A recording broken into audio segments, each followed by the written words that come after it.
이제 모두 자리에서 일어나셔서 21장 1절 3절 부르심으로 맥주 감사 주일 예배를 하나님 앞에 올려드리겠습니다. 여호와께 감사하라. 그는 선하시며 그 인자하심이 영원하미로다. 공중의 새를 보라. 심지도 않고 거두지도 않고 창고에 모아들이지도 아니하되 너희 하늘 아버지께서 기르시나니 너희는 이것들보다 귀하지 아니하냐. 너희는 먼저 그의 나라와 그의 의를 구하라. 그리하면 이 모든 것을 너희에게 더하시리라. 지난 상반기 동안도 저희들을 붙들어 주시고 인도해 주신 하나님 아버지의 은혜를 감사하며 맥주 감사 주일 예배로 드립니다. 우리의 모든 삶이 주님의 것임을 고백하면서 마음과 뜻을 모아 예배하오니 우리의 예배를 받아 주시옵소서. 예수님의 이름으로 기원하옵나이다. 아멘. 우리 다 함께 침묵으로 기도하실 때 지난 한 주 동안 하나님 앞에 바로 살지 못했던 것들을 회개하고 참회하는 기도를 침묵으로 기도하겠습니다.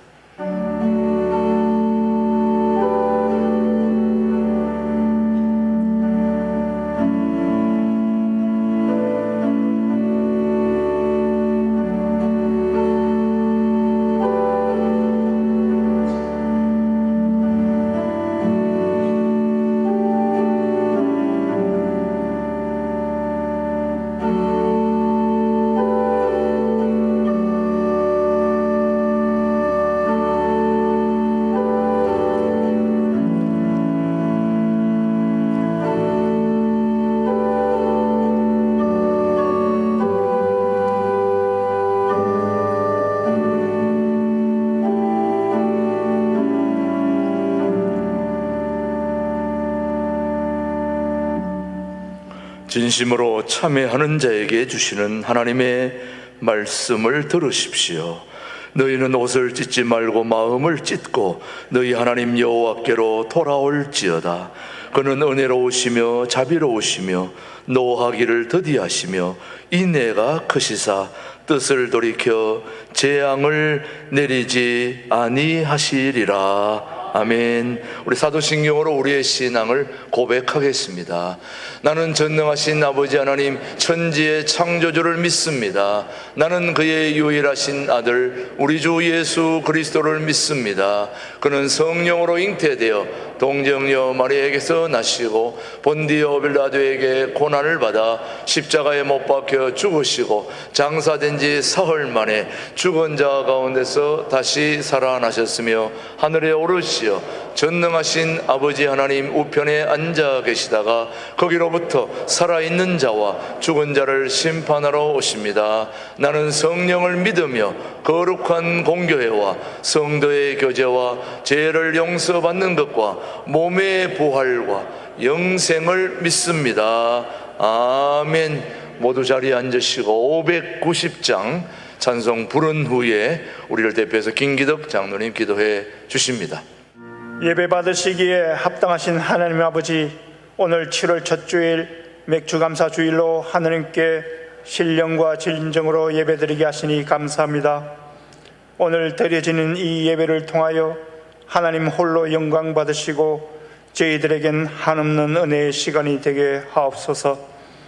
은혜가 풍성하신 하나님 아버지, 오늘 맥주감사 주일을 맞이하여 2022년 상반기를 되돌아볼 때 우리가 때로는 걱정하고 근심하며 살아왔으나 때를 따라 부어주시는 하나님의 은혜로 살아온 것을 고백하게 됩니다. 그동안 우리 교회와 우리의 삶에 베풀어 주신 하나님의 크신 은혜에 감사드리며 찬양과 영광을 올려드립니다.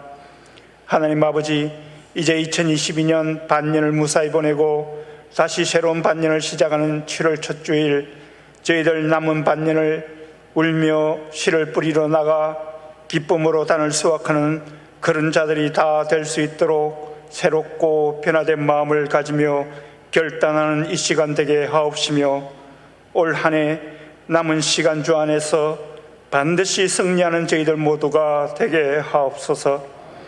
이를 계획하시고 이루어 가시는 하나님 아버지, 우리 교회를 향한 주님의 계획된 섭리 가운데 우리 교회가 주님과 동행하며 말씀이 흥황하여 제자의 수가 날마다 늘어나는 초대교회와 같은 놀라운 역사가 우리 교회에서 일어나기를 원하오니 주님 은혜를 베풀어 주시옵소서.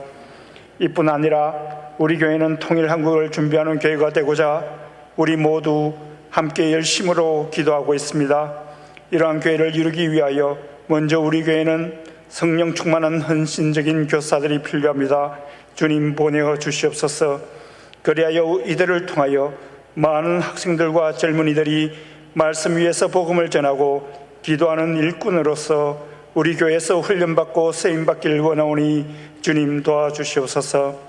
오늘 교회 같은 가정 같은 교회라는 제목으로 말씀을 전하시는 김준호 목사님과 밤낮으로 교회를 최선을 다해 섬기시는 최동문 목사님께 임마누엘 주님께서 항상 함께 하시며 주님의 사역을 감당하는 데 지치지 않게 하시고 영육간에 더욱 강건하게 하옵소서. 특히 오늘 하나님께 올려드리는 찬양대의 아름다운 찬양을 받아주시며 저희들에게 은혜로운 감사의 시간이 되게 하옵소서. 이 예배를 위해 여러 가지 모양으로 봉사하는 모든 이들을 기억하시고 특히 주방에서 수고하는 아름다운 손길들을 기억하시고 축복하시옵소서. 오늘 이곳에서 예배를 함께 드리는 저희들뿐만 아니라 온라인 생방송으로 예배를 드리는 모든 이들에게도 우리 주님의 은혜와 평강이 늘 함께하기를 소원합니다.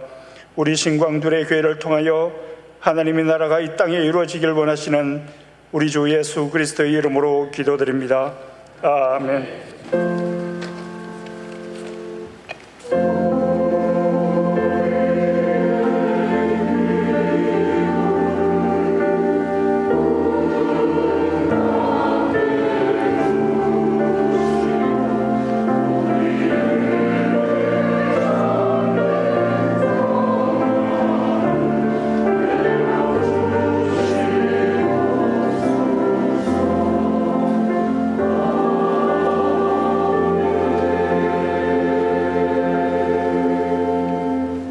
오늘 우리에게 주신 하나님의 말씀은 에베소서 6장 1절로 3절 말씀, 오늘 우리에게 주신 하나님의 말씀으로 받겠습니다. 자녀들아, 주 안에서 너희 부모에게 순종하라. 이것이 옳으니라.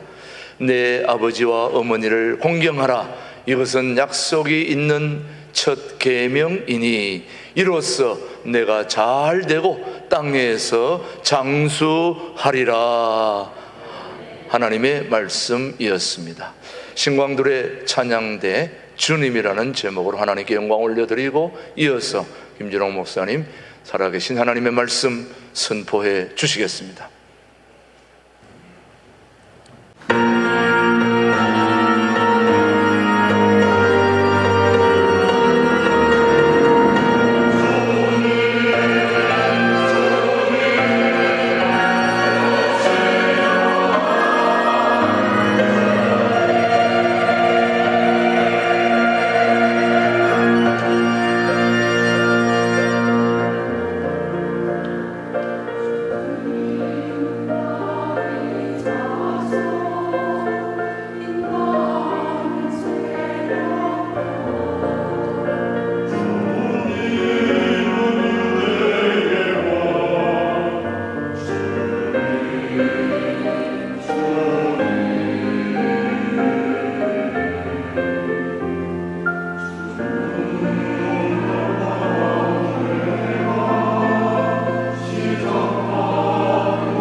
사회학에서 위기지수라는 용어가 있습니다. 위기지수. 한 나라의 국민들이 느끼는 위기의 정도를 수치로 표현한 것을 위기지수라 합니다. 위기지수의 기준은 전쟁 상태가 100입니다. 6.25 전쟁 같은, 지금 우크라이나 전쟁 같은 전쟁이 진행 중일 때 국민이 느끼는 걸 위기지수의 100이라 그럽니다. 유럽 사회는 위기지수가 23, 미국은 25, 가까운 나라 일본은 30 정도가 됩니다. 그런데 우리나라는 좀 특별합니다. 위기지수가 67입니다. 우리 국민들이 유럽 선진국 사람들이나 일본 사람들에 비해서 우리 사회, 이 나라가 위기라는 그 느끼는 정도가 2배가 넘어서 67로 나옵니다. 그런데 우리 국민들이 뭐이 그렇게 위기라고 느끼느냐? 위기를 느끼는 각 부분에 대한 내용이 참 특이합니다.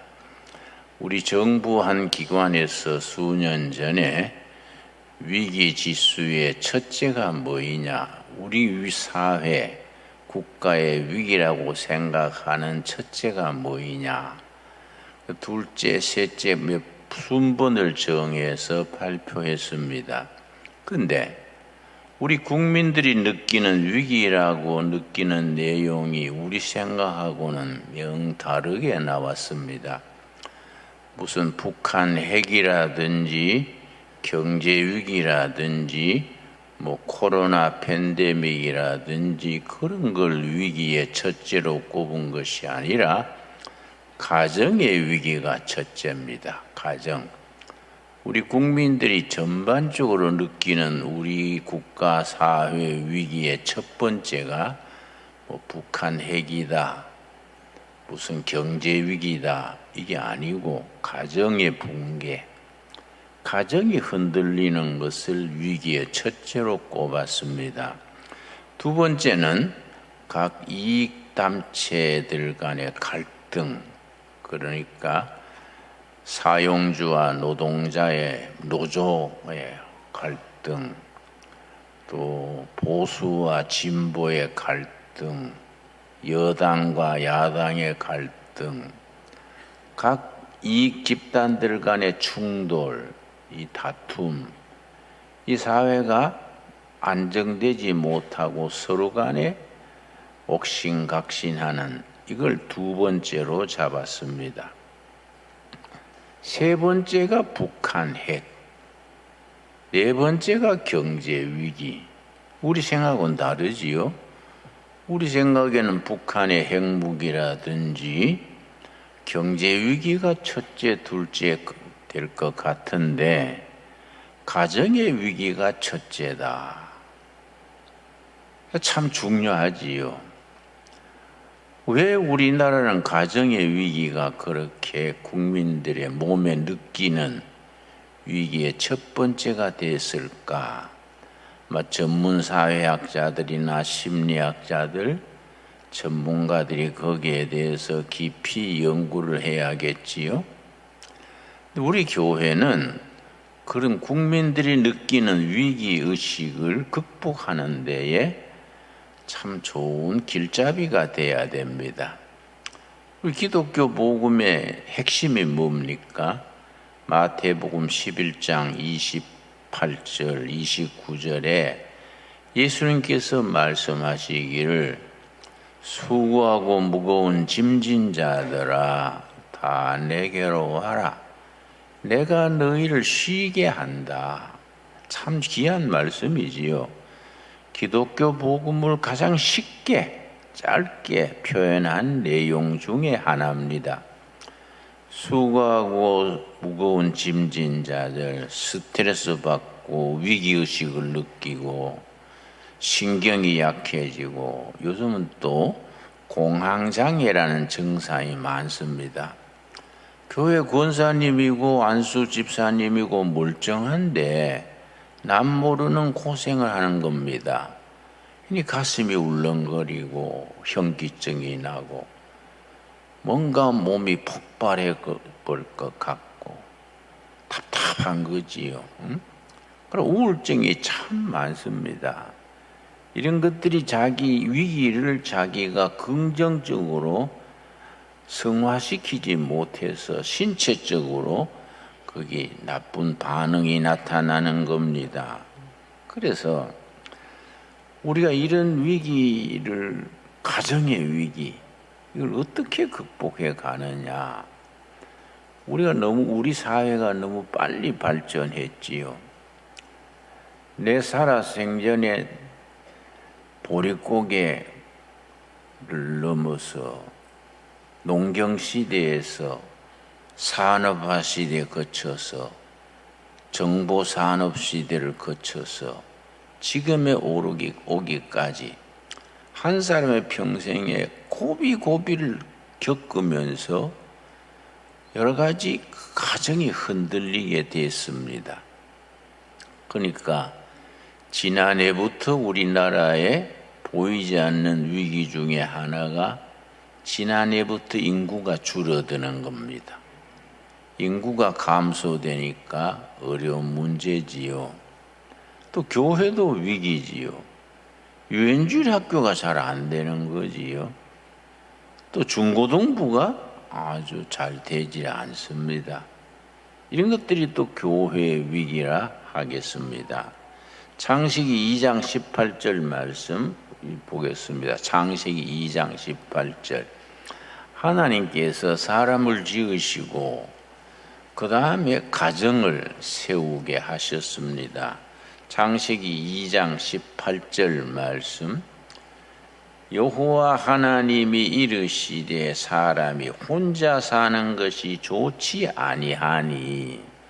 여러분, 아담은 남자란 말이 아닙니다. 아담이 사람입니다. 사람. 아담 사람이 혼자 사는 것이 좋지 않게 보이셔서 내가 그를 위하여 돕는 배필을 지으리라. 돕는 배필이란 말에 줄을 칩시다. 돕는 배필. 돕는 배필이란 말이 참 중요합니다.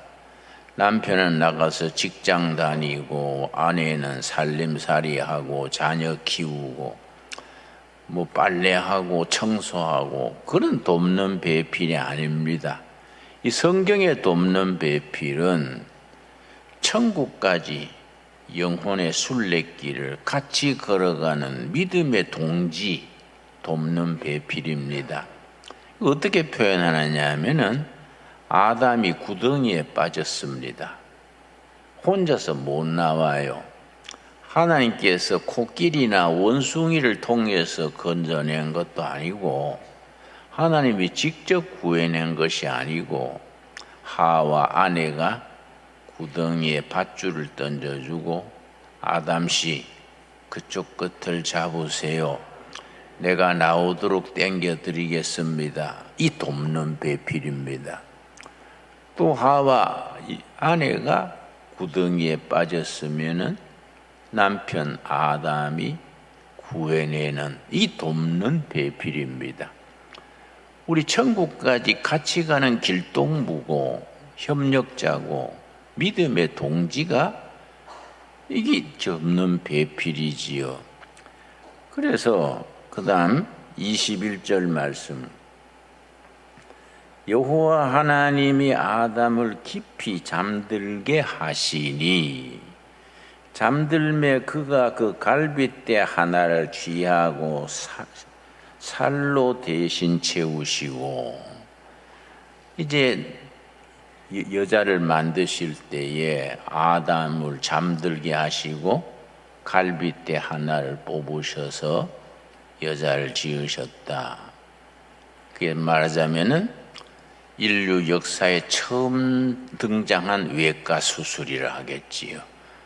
갈빗대를 가지고 여자를 지으셨다. 그런데 우리가 유엔주일학교 다닐 때 내 모교회가 경북 청송 복동교회라는 교회가 모교회인데 유엔중학교 때 선생님이 이걸 가르치면서 갈빗대를 만져보게 하더라고요. 남학생 여러분, 갈빗대를 만져보세요. 한쪽에 하나가 모자랍니다. 우리가 또 열심히 헤아려 봤지요. 헤아리다가 뭐 잘 못 헤아리겠더라고요. 근데 참 그거는 선생님이 좀 오버한 거지요. 뭐 갈빗대가 모자라는 게 아니고 그 영적 의미가 있습니다. 만일에 하나님께서 여인을 지으실 때에 남자의 발가락에서 뼈를 취해서 지었으면은 남존여비지요. 남편은 높고 여자는 낮지요. 만일에 머리뼈를 가지고 지었으면은 여존남비지요. 여자가 높고 남자가 낮지요. 요즘 그런 가정들이 사실은 많아요. 그런데 딱 중간에 갈빗대요. 이거 무슨 의미를 가지느냐? 남녀는 하나님 앞에서 대등하다. 서로 간에 서로 존중하고 서로 높이고 대등한 위치에서 천국까지 같이 나가는 길동무다 이거지요.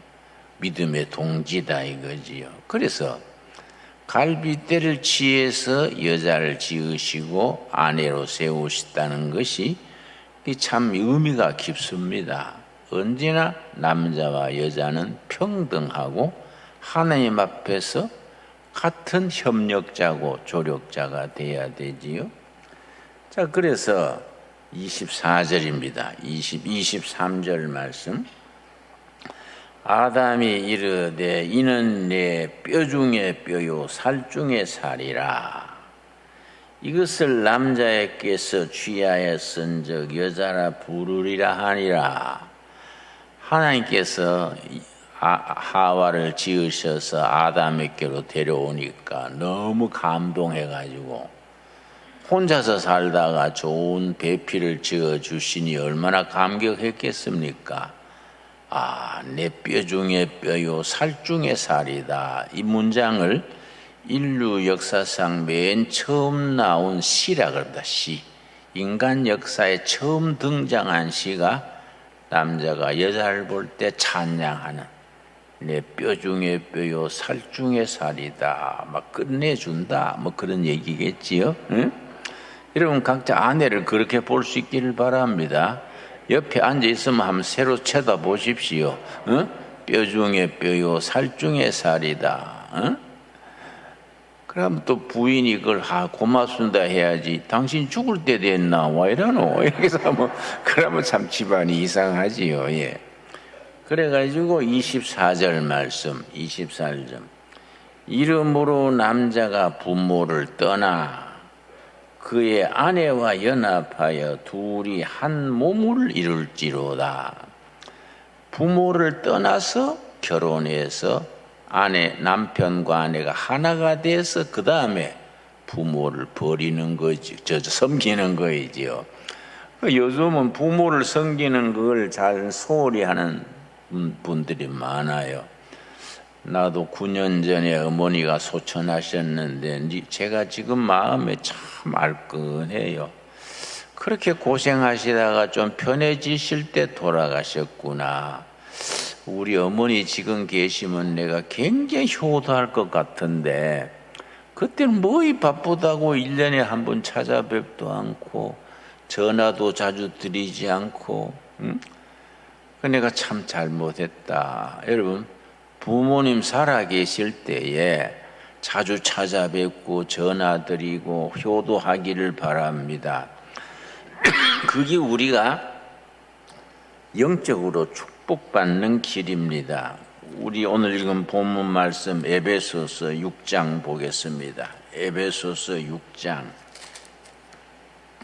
가정에 대해서 참 귀한 권면의 말씀이 있습니다. 지난달에 가정의 달이랬는데 우리가 6월달만 가정의 달이 아니고 계속 우리가 가정의 달이 돼야지요. 6장 1절. 자녀들아 주 안에서 너희 부모에게 순종하라. 이것이 옳으니라. 부모에게 순종해라. 부모 순종하면 무슨 복을 받느냐? 2절입니다. 6장 2절. 너 아버지와 어머니를 공경하라. 이것은 너희의 약속 있는 첫 계명이니. 약속 있는 첫 계명이라는 말은 10계명 중에서 1번부터 4번까지는 여호와 하나님에 대한 계명이고, 사람에 대한 계명은 5번부터 10번까지가 이제 사람에 대한 계명인데, 그 첫 번째가 뭡니까? 5계명이 너 부모를 공경하라. 이게 약속 있는 첫 계명이다. 그래서 그렇게 부르는 겁니다. 3절. 이로써 너가 잘되고 땅에서 장수하리라. 땅에서 성공하고 장수하고 건강을 누리고 살다가 천국으로 가는 복이 어디서 오느냐? 부모를 지성으로 공경하면은 거기 우리가 축복받고 장수하는 비결입니다. 부모를 잘 공경해서 장수와 복을 누리는 복을 받게 되기 바랍니다.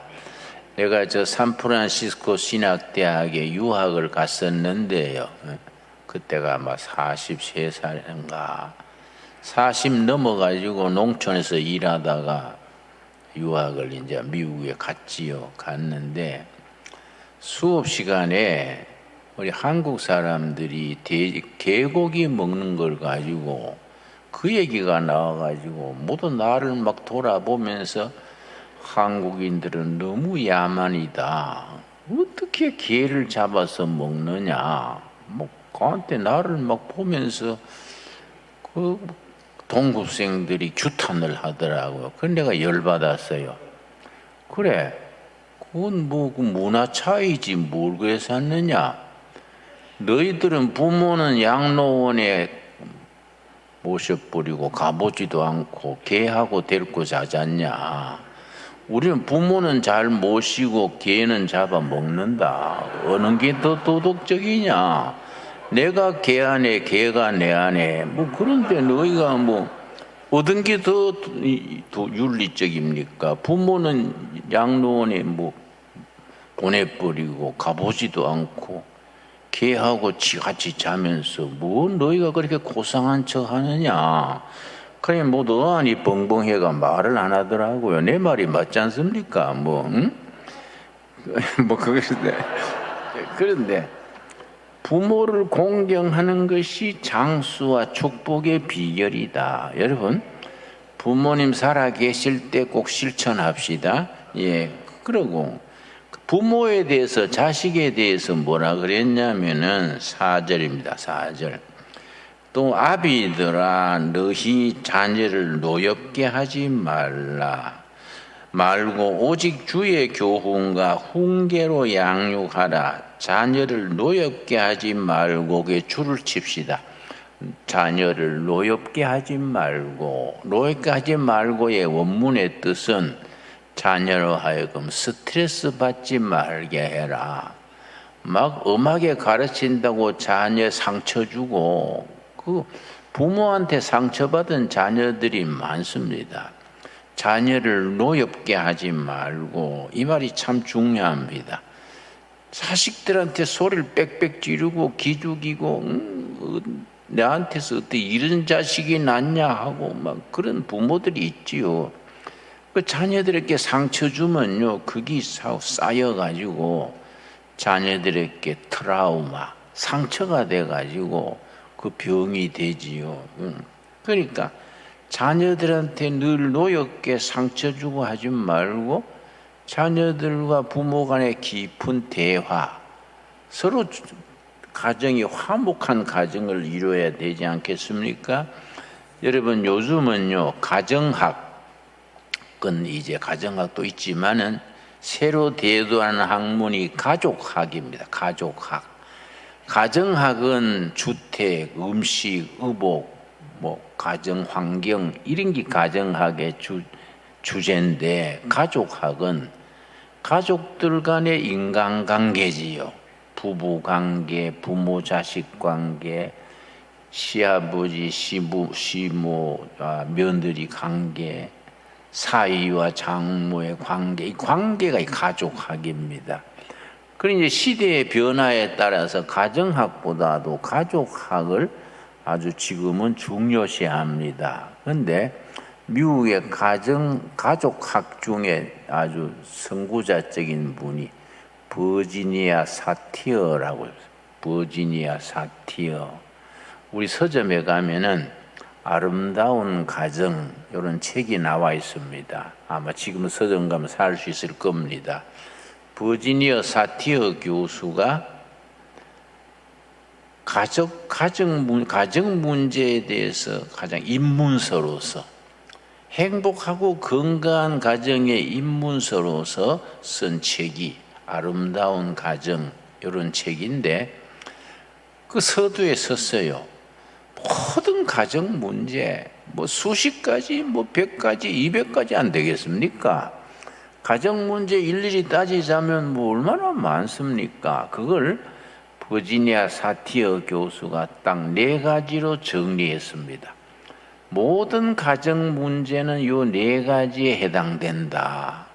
요 4가지가 잘 풀려나가면은 건강한 가정, 행복한 가정, 아름다운 가정이 된다. 그 책 제목이 아름다운 가정 그런 제목입니다.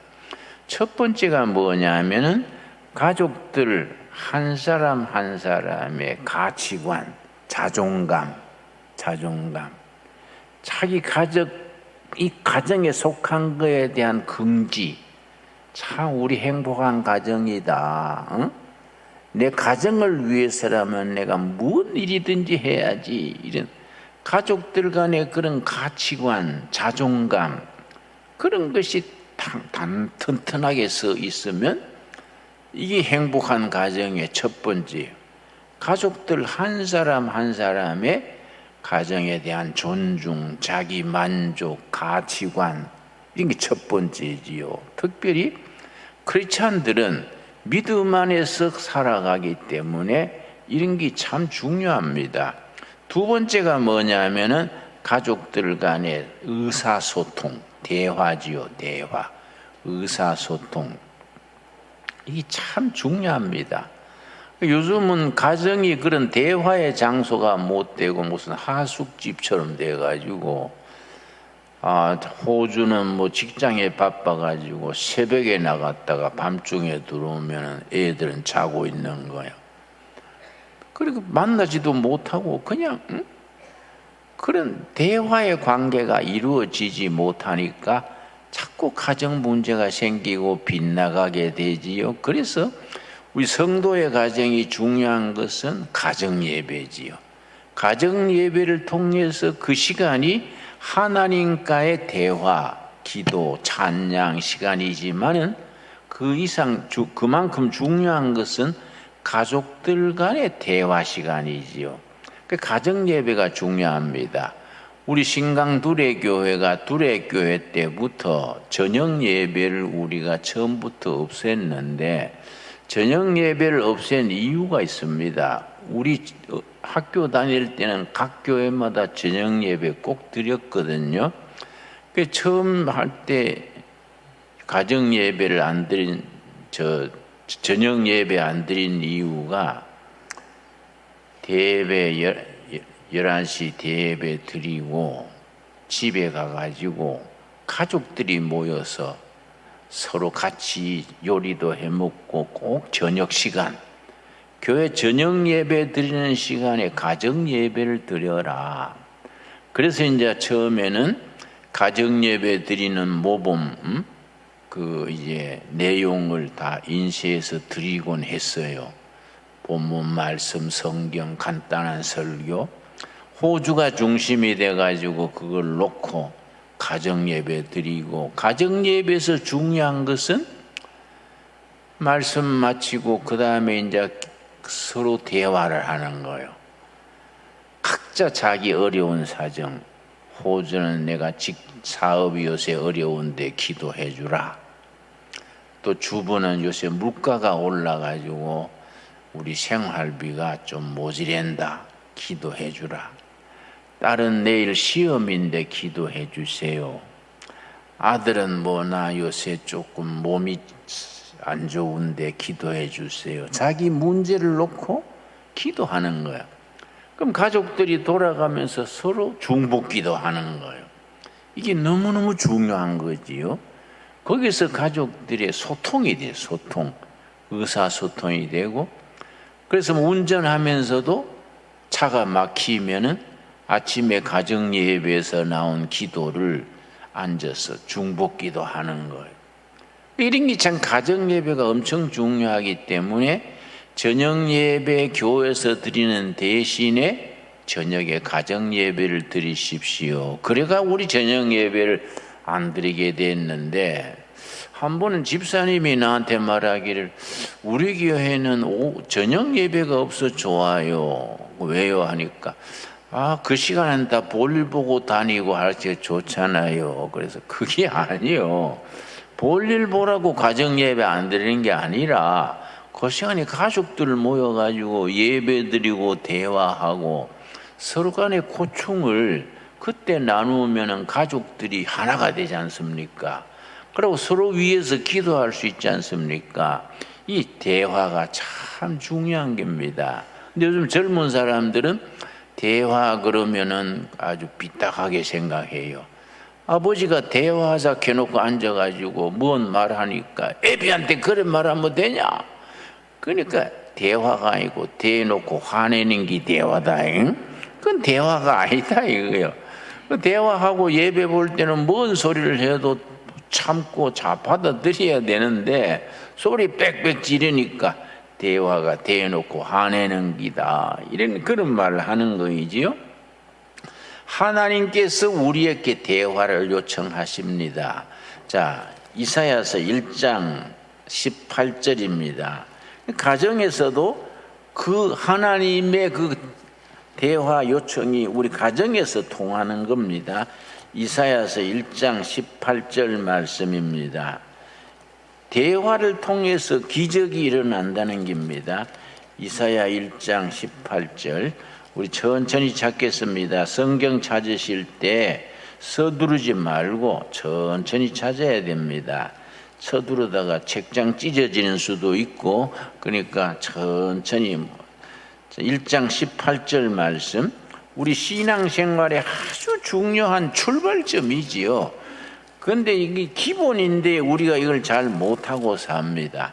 1장 18절 여호와께서 말씀하시되 오라 우리가 서로 뭡니까? 변론하자 대화하자입니다. 대화하자. 하나님과 우리 사이의 대화 다이아로그래요. 혼자서 말하는 걸 모노로그라 그러고 서로 간에 대화하는 걸 다이아로그라 그럽니다. 그래서 서점에 가면요 미러클 오브 다이아로그 대화의 기적 대화함으로써 기적이 일어난다는 겁니다. 1장 18절이 바로 대화의 기적입니다. 자, 여호와께서 말씀하시되 오라 우리가 서로 대화하자. 주제를 정하지 말고 마음을 열어놓고 터놓고 얘기하는 겁니다. 이 변론하자입니다. 변론하자. 그래서 아주 경상도 말에 아주 적합한 말이 있습니다. 야, 우리 입하고 해보자. 응? 네가 잘났나 내가 잘났냐 그렇게 서로 한번 터놓고 입하고 해보자. 응? 주제 없이 그냥 입하고 하는 거지요. 그 이제 세상 사람들은 막걸리 한 잔 마시면서 그렇게 대화하지 않습니까? 우리는 이제 술은 안 하니까 따뜻한 차를 마시면서 조곤조곤 흘러간 얘기하는 거지요. 그런데 아주 심리학적 통계가 있습니다. 아버지와 아들 사이에 대화가 제대로 이루어지는 집, 어머니와 딸 사이에 친구같이 대화가 있는 엄마 어떤 반 학생이 나한테 연애 편지 보냈어. 엄마 읽어볼래? 뭐 이런 거 소소한 문제 이런 거 있는 가정은 자녀들이 문제가 안 생긴다는 겁니다. 언제부터 문제가 생기느냐? 아버지, 아들, 엄마, 딸, 부모 사이, 자식 사이에 대화가 막히면서부터 자녀들이 빗나가게 시작한다는 겁니다. 그래서 이 대화라는 것이 참 가정이 화목하고 행복한 가정을 이루는데 이 대단히 참 중요한 거이지요. 그런데 내가 얼마 전에 한 자매님을 둘의 수도원에 예배 보러 와서 상담을 했는데, 목사님 참 이거 부끄럽고 남한테도 말할 수 없는 고민이 있어서 목사님 좀 말하고 싶습니다. 그래서 뭔데요? 자기 아들이 고등학교 2학년인데 엄마를 때리는 거예요. 근데 생각 외로 중산층에서 살만한 집 중에서 자식한테 맞는 엄마들이 적지 않습니다. 왜냐? 입시, 시험, 좋은 대학, 이 스트레스 받아가지고 자기 속에 분노가 있는 겁니다. 초등학교 때부터 학원 보내고, 피아노 학원 보내고, 무슨 영어 학원 보내고, 저녁 피곤한데도 놀게 해야 되는데 학원 보내고, 그게 쌓여가지고, 나중에 엄마한테 폭행하는 거예요. 그 자기는 그게 견디다 못해가지고 얘가 학교 갔다 오면은 남편이 올 때까지 밖에 있다가 남편하고 같이 들어온다는 겁니다. 남편한테 말할 수도 없고, 남편은 말하면 어떻게 되겠습니까? 그렇게 자기 혼자 소갈이 하는 거예요. 우리 아들이 왜 그래 됐을까요? 그래서 내가 혹시 초등학교 때부터 학원 억지로 보내지 않았나요? 예, 물론 그렇지요. 내가 3군데, 4군데 학원 보냈지요. 그래서 그거 아들이 복수하는 겁니다. 응? 그게 쌓여가지고 그래 되는 겁니다. 하루 이틀에 그래 된 게 아닙니다. 그걸 너무 윤리적으로 나쁘게 생각하지 말고 같이 손잡고 기도하면서 쌓인 응어리를 그걸 트라우마 그래요. 성경에서는 쓴뿌리 그걸 서로 믿음으로 사랑으로 풀어나가서 그걸 치유해야지 나쁜 놈, 죽일 놈 나가면 안 됩니다. 구약 시대에는요, 아주 민수기, 신명기 이런 데 있습니다. 부모를 때리는 자는 사형에 처할지어다. 그렇지만 대한민국에 사형 받아야 될 자녀들이 뭐 적지 않겠지요. 이게 다 가리워진 비밀입니다. 가리워진. 근데 그분이 권사님, 좋은 권사님이요. 그 아들도 좋은 학교 다니고 남편은 대학 교수요. 그런데 그렇게 자식이 엄마를 때리는 거예요. 그걸 우리가 도덕적으로 좋다 나쁘다 판단하면 안 돼요. 그 병이 들어있는 마음이지요. 이런 것이 우리가 대화를 통해서 하나님이 우리에게 대화를 요청하시는 겁니다. 어떤 기적이 일어나느냐? 1장 18절 말씀, 이사야서 1장 18절 우리 한번 소리내서 같이 읽겠습니다. 너희가 즐겨 순종하면 땅의 아름다운 18절이지요. 자, 여호와께서 말씀하시되 오라 우리가 서로 변론하자. 너희의 죄가 주홍 같을지라도 눈과 같이 희어질 것이요 진홍같이 붉을지라도 양털같이 희게 되리라. 여러분, 우리 신강두레교회 교인들은 이 말씀만큼은 암송해야 됩니다. 김진홍 목사 이름이 나오니까 여러분 꼭 암송해야 안 되겠습니까?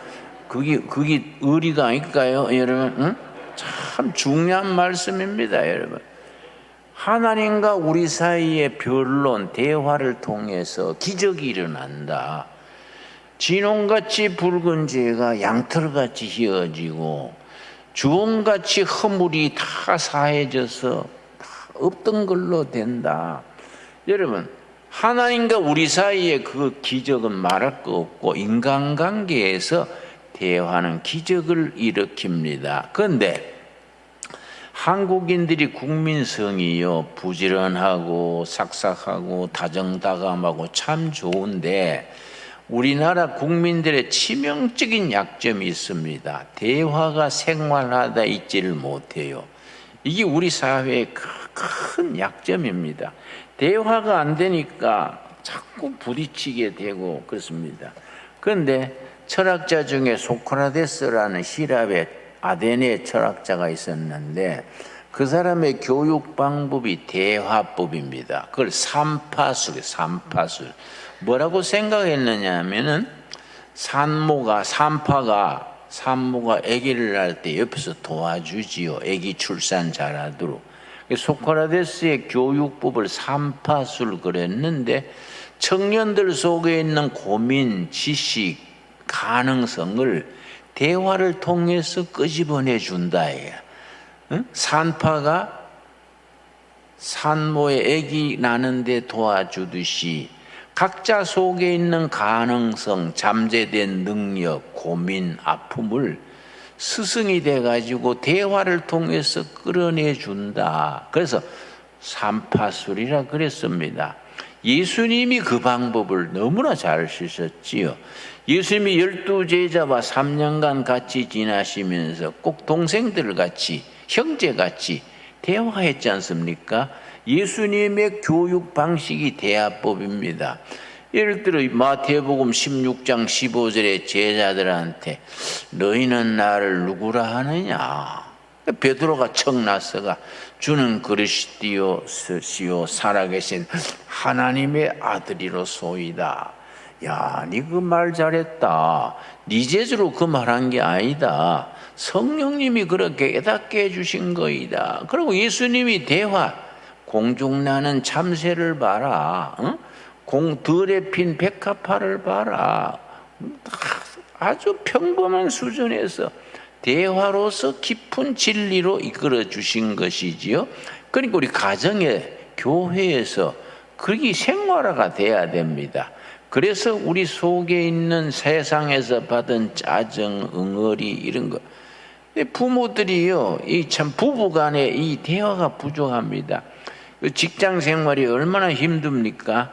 들어가지고 밤 늦게 일하고 들어오면 아내가 아이고 수고했습니다 하면 좋은데 상체를 놓고 다 식어 빠지도록 왜 늦게 들어요? 소리를 빽 지르면 남편은 지쳐 있는데 아내가 인상 쓰면 좋겠습니까?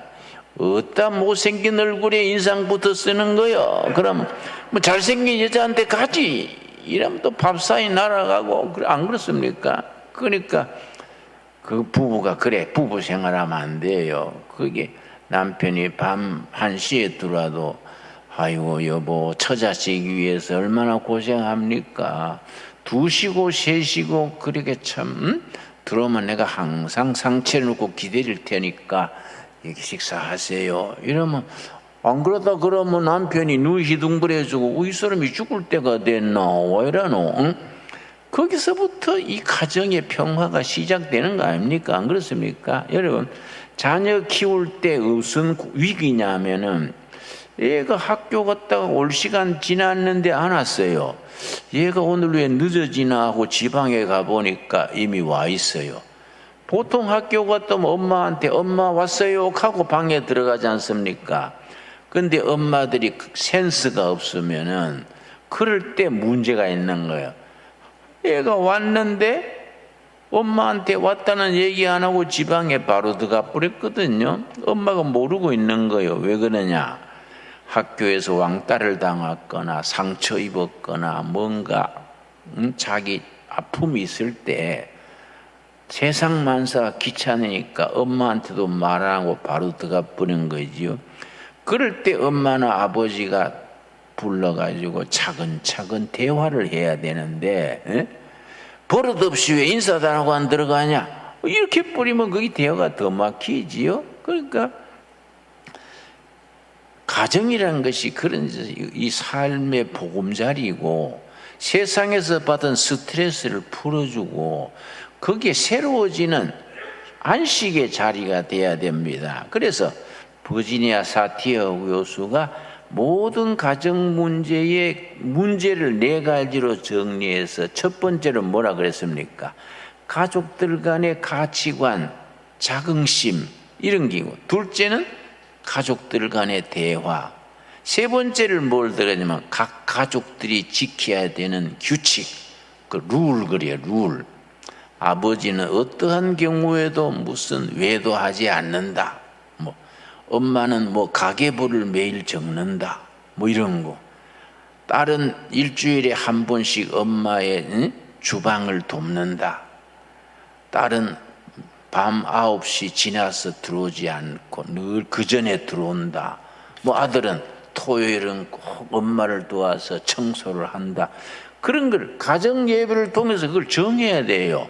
자발적으로 명령적으로 하지 말고 나는 이렇게 실천 사항이다. 이걸 적어놓고 그걸 확인하고 그러면서 가정 분위기가 화기애애해지고 같이 기도하고 서로 중보기도 하고. 여러분, 신강두리의 가족들은 행복한 가정을 이루게 되기 바랍니다. 그래서 오늘 설교 제목이 뭡니까? 교회 같은 가정, 가정 같은 교회. 아멘 하시지요? 응? 교회는 가정과 같이 따뜻해야 돼요. 훈훈하고 따뜻해야 되고, 학생들, 자녀들도 남편도 하루 일 마치고 집에 들어올 때는 아이고 집에 가서 빨리 안식하고 화목하게 지내야지 기대하는 마음으로 들어와야 되지요. 응? 그러고 아내들도 가족이 오르도록 기다리고 차 끓여놓고 가족이 훈훈해야 됩니다. 가정이. 그러니까 이런 교회를 이루어야 되지요. 그러니까 세 번째가 거기 각자가 지켜야 되는 룰 있죠. 룰, 규칙. 그게 반드시 있어야 돼요. 그래서 내가 가정을 위해서 이번 주에 할 일이 뭐이냐, 이런 것이 확실해야 되지요. 네 번째가 뭐냐면은 그 가정과 외부와의 관계, 마을 주민과의 관계, 친척들과의 관계, 또 국민으로서의 어떤 책임, 이런 것이 외부의 관계, 이 네 가지 속에 가정 문제가 다 들어가는데 우리는 위대한 교과서가 있는 겁니다. 성경이라는 교과서가 있으니까 성경의 말씀대로 가정을 정말 교회 같은 가정을 이루어 갈 수 있게 되기 바랍니다. 그래서 가족 치료라는 게 있어요. 가정 치료, 패밀리 테라피, 그런 과목이 있습니다. 지금은 내가 책을 한 권 가져왔는데 아까 제가 말씀드린 버지니아 사틀이라는 가족학의 권위자가 가족 치료의 지평을 넘어서, 그러니까 사티어 모델을 그려서 사티어 교수가 그 가정 문제에 상처받고 삐뚤어지고 어려워진 것을 어떻게 이것을 테라피 치료해 나가느냐, 거기에 대한 책이 있습니다.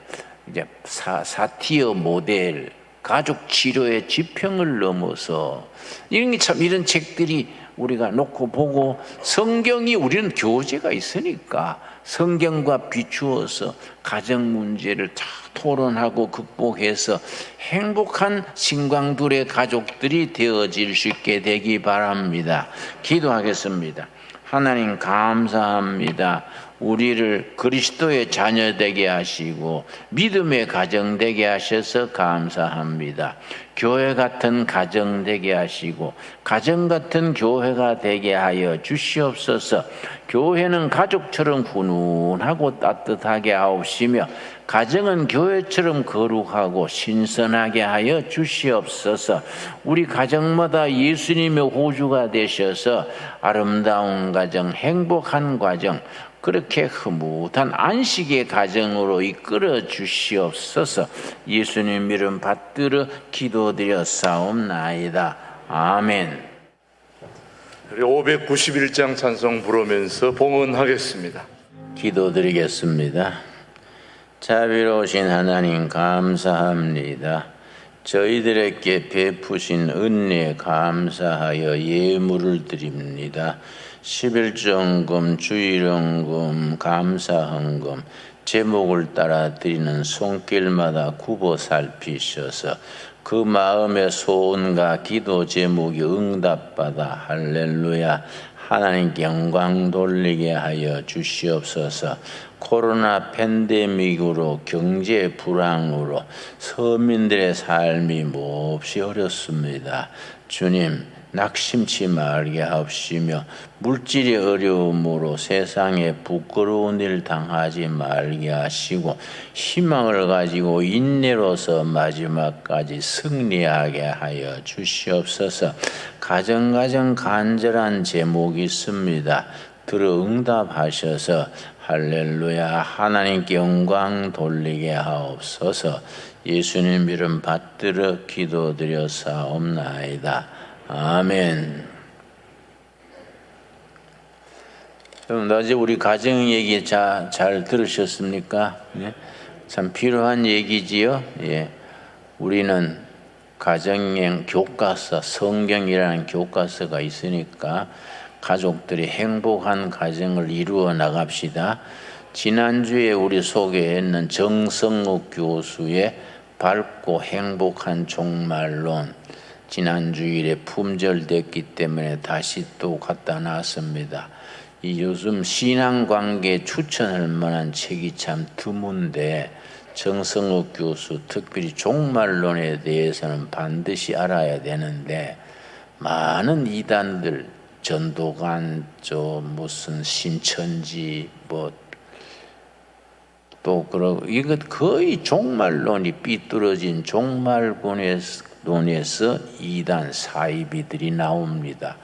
이 정성욱 교수 종말론은 또 미국 신학교에서 종말론을 가르치는 교수고 하니까 꼭 이 책은 꼭 한 가정에 한 권씩 사서 꼭 정독할 수 있게 되기 바랍니다. 이 책을 내가 쭉 읽어봤는데 이 한 권 제대로 읽으면 쉽게 쓰고 또 핵심을 잘 정리해서 종말론에 대해서, 예수님의 재림에 대해서, 세상 마지막에 대해서 이 한 권 읽으면 정리가 되게 되어 있습니다. 이상입니다. 안녕하세요. 신광둘의 조집사입니다. 오늘은 아동부 아이들이 예배드리고 있는 예배 현장으로 가볼 텐데요. 어떻게 아이들이 하나님의 말씀으로 양육되며 그리스도인의 성품을 배우는지 함께 살펴보겠습니다. 그럼 배움터의 현장으로 출발! 여기는 4층 아동부 배움터 입구입니다. 하나님의 자녀들이 위대하게 쓰임받도록 교육되는 곳이죠. 출입구에 쓰인 문구부터가 세상과는 다르다는 것을 알 수 있습니다. 내부로 들어가면 배움터를 볼 수 있는데요. 시청각 장비와 드럼, 다양한 교보제를 볼 수 있어요. 이제 아이들의 예배 현장으로 함께 가볼까요?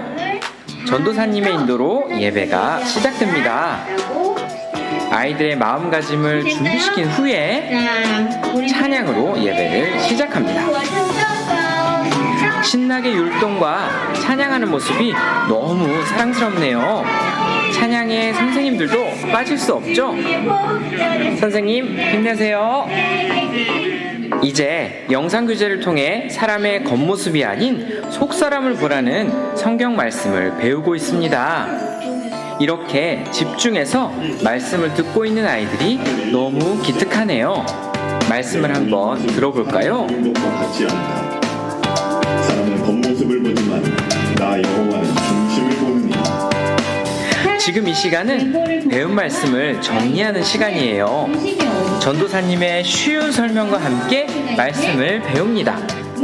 겉모습이 아닌 마음을 보시는 하나님을 기억하라고 말이죠. 기쁜 마음으로 헌금을 하나님께 드리고 기도로 감사함을 표현합니다. 주기도문으로 즐겁게 신앙 고백함으로 예배를 마치죠. 이제 공과 교육을 통해 다시 한번 말씀을 가슴속에 깊이 새기는 시간을 갖습니다.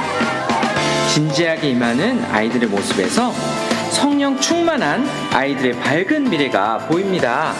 물론 대한민국을 변화시킬 만큼 뛰어난 인재가 되겠죠?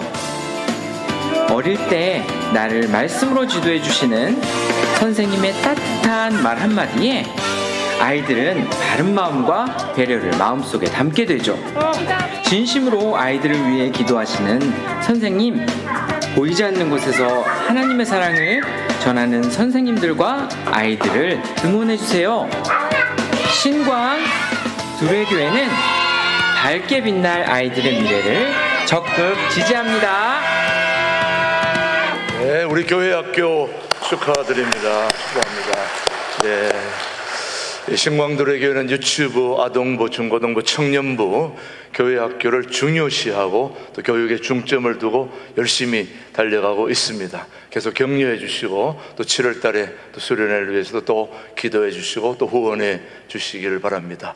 오늘 맥주 감사 주일에 오신 여러분 환영합니다. 옆에 있는 분들 인사하겠습니다. 반갑습니다. 잘 오셨습니다. 예, 맥주 감사 드리기는 하나님 사랑, 이웃 사랑입니다. 옆에 있는 분들 다시 한번 진심으로 손을 안 잡아도 사랑합니다. 눈길로라도 축복합니다. 감사합니다. 인사해 주시기 바랍니다. 예.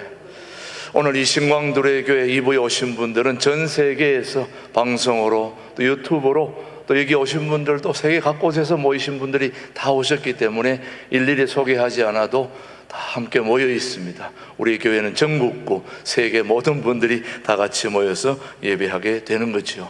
자, 오늘도 우리 새로 오신 가족들을 소개하도록 하겠습니다. 우리 양주에서 오신 최준철 집사님, 김영숙 권사님 가정을 소개하도록 하겠습니다. 문자리에서 일어서 주시면 따뜻하게 맞이하겠습니다. 예, 앞에 계셨네. 수고하십니다. 감사합니다. 예, 고맙습니다. 우리는 교회가 커서 꽃 전달하는데 좀 시간이 걸립니다. 나중에 전달과도 받으시면 되겠습니다. 예, 감사합니다. 그 외에 또 소개하지 않고 등록하신 분들도 계셔서 나중에 소개 또 만나서 같이 교제하도록 하겠습니다. 오늘도 저에게 오셔서 새가족으로 등록하시고자 하시는 분들은 바깥에 새가족 등록부가 있으니까 등록하시고 그렇게 주시면 고맙겠습니다. 오늘도 많은 분들이 오셨는데 오늘은 순복음교회에서 같이 사역하시는 분들이 오늘 이 동두천까지 나들이 오셔서 또 같이 예배를 드렸는데 우리 장로님들 모임 한 분 같이 오셨는데 한번 인사 일어서실 때에 우리 순복음교회에서 열심히 애쓰시는 분들이십니다. 박수로 한번 환영해 주시기 바랍니다. 네. 각 지교회에서 열심히 수고하시는 분들인데 오늘 같이 예배 드리게 되어서 감사합니다. 김진홍 목사님께서 2년 전에 동두천 두레교회와 신광 두레교회를 이렇게 하나로 통합시켜 주셔서 2주년째 이렇게 여러분들이 함께 예배드리는 이 장소로 와서 같이 예배드리면서 많은 부흥과 또 발전과 또 여러 가지로 많이 성장할 수 있도록 하나님이 도와주셔서 오늘 여기까지 오게 된 것입니다. 그래서 우리 신광두레교회는 우리 한 10분, 15분 거리에 떨어져 있는 두레마을, 두레수도원, 두레 글로벌 아카데미, 청소년 야영장, 목공 아카데미 모든 그 쪽에 있는 것들로 같이 함께 뜻을 같이 하고 함께 모든 걸 함께 하게 되는 거죠. 예, 그래서 우리 김진홍 목사님이 주중에 늘 함께 계시는 두레 자연마을, 예, 거기에서 아침 6시에 말씀 전하시고 오전 11시에 말씀 전하시고 그렇게 두레마을 1단지, 2단지, 두레 글로벌 아카데미, 두레 수도원 우리 한국교회의 영성을 책임지고 또 수고하는 우리 많은 분 스태프들이 있는데요. 금식 기도는 매월 단기 금식, 장기 금식으로 이렇게 나누어서 이렇게 하시는데 지금 인원들이 뭐 신청하신 분들이 너무 많아가지고 지금 미리 신청 안 하면 하기 힘듭니다. 어떤 분들은 저한테 좀 빽이 있는 줄 알고 저한테 오는데 저도 요즘은 빽이 안 통합니다. 너무 많이 오셔가지고 그만큼 우리 금식자들이 이제 알려져서 참 많은 분들이 오시는데 그래서 우리 두레 수도원의 금식 행사가 굉장히 중요해서 목사님이 말씀 전하시면 또 그 뒤에 이런저런 천조라든지 또 산행이라든지 모든 걸 이끌어갈 책임자가 필요한데 우리 두레 수도원의 책임자로 우리 이명환 목사님이 이제 오셨습니다. 그래서 두레 수도원의 책임자인 우리 이명환 목사님은 저는 두레에 김준홍 목사님의 이제 그 서열이 있습니다. 저는 김준홍 목사님과 40년인데 우리 이명환 목사님은 30년입니다. 제 후배지요. 근데 이명환 목사님이 이번에 두레 금식 책임자로 오게 돼서 너무나 감사하고 또 앞으로 김준홍 목사님을 도와서 수도원의 영성운동, 금식 활동을 또 돕게 될 우리 이명환 목사님을 소개하도록 하겠습니다. 자리에서 한번 일어서 주시기 바랍니다. 이명환 목사님 어디 계시나요? 예, 이쪽에 계시네. 예. 축복합니다. 앞으로 나오세요. 예. 이제 우리 이명환 목사님이 축도도 해주시겠지만 먼저 취임 우리 책임자로 오셨으니까 인사 한 말씀 해드리겠습니다. 이 둘의 지경이 넓기 때문에 여러분들이 조금 거리감도 있고 서먹서먹할 수도 있습니다.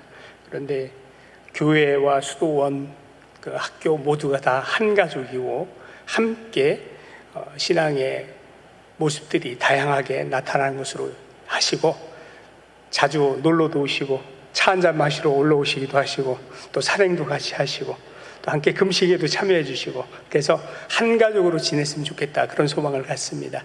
여러분들 만나 뵙게 돼서 반갑고요. 같이 사역을 하게 돼서 정말 기쁩니다. 감사합니다.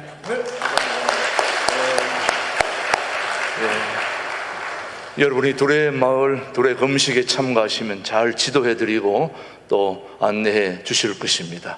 오늘은 전반기 우리 삶을 인도해 주신 하나님께 감사하는 맥주 감사 절기입니다.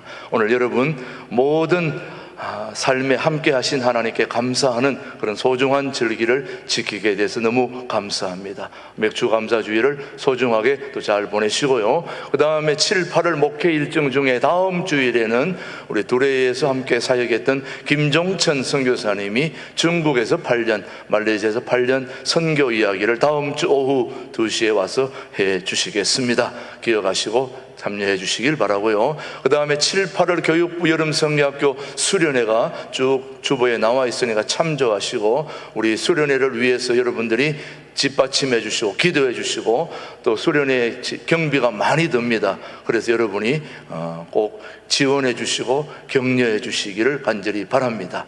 그 다음 우리 신광두레교회에는 이 본당과 비전홀 사이에 카페가 있습니다. 카페는 우리가 하나님 사랑을 가지고 이웃 사랑과의 교제를 나누는 장소입니다. 그래서 카페를 잘 이용하시면서 교제도 하시고 또 수익금은 북한 돕기 통일한국을 준비하는 곳에 쓰임받는 우리 카페를 여러분이 잘 활용하시되 이제 현금보다는 이제 쿠폰을 발행해서 여러분이 5,000원짜리 쿠폰을 사셔서 커피 2잔 마시고 만약에 3,000원이 남았다 그러면 3,000원짜리 2,000원짜리를 다시 받아가지고 또 활용하시면 됩니다.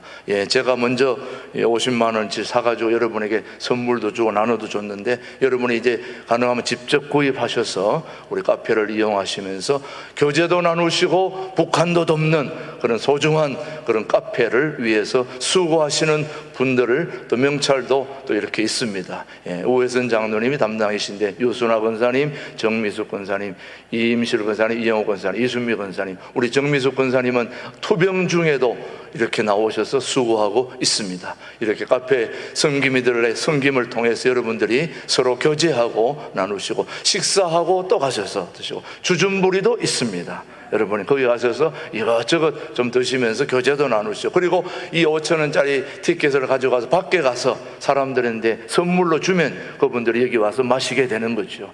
교회도 오게 되는 것이고 요 카페 5,000원짜리 쿠폰을 여러분들이 사가지고 가는 거는 5,000원짜리만 사가면 됩니다. 나머지는 다 알아서 또 왔다 갔다 하니까 그렇게 하시고 활용해 주시기를 바랍니다.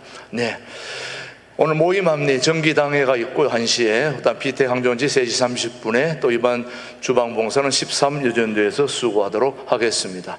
그리고 이제 영검순 권사님 며느리 되는 김정남 집사님 모 부친이 지난주에 상을 당해서 장례를 은혜 중에 잘 마쳤습니다. 위로해 주시고 함께 해 주시길 바랍니다. 이 시간에는 그동안 수고한 우리 먼저 강혜옥 전도사님 나오셔서 그동안 수고한 우리 강혜옥 전도사님 이제 어려울 때 오셔가지고 교회 살림살이 전반부에 수고하느라고 애를 썼는데 오늘 여러분에게 인사하고 이제 또 제주도 다른 또 선교회 사역을 감당하기 위해서 오늘 사임했습니다. 그러니까 오늘 인사하고 7월 둘째 주까지 또 유치부 봉사하다가 가시니까 그렇게 알고 우리 그동안 애쓰고 수고한 우리 강혜옥 전사님 수고를 많이 해주셨는데 우리 교육부 담당하는 우리 선임 장로이신 원종태 장로님께서 꽃다발 하나 준비했습니다. 축하드립니다. 감사합니다.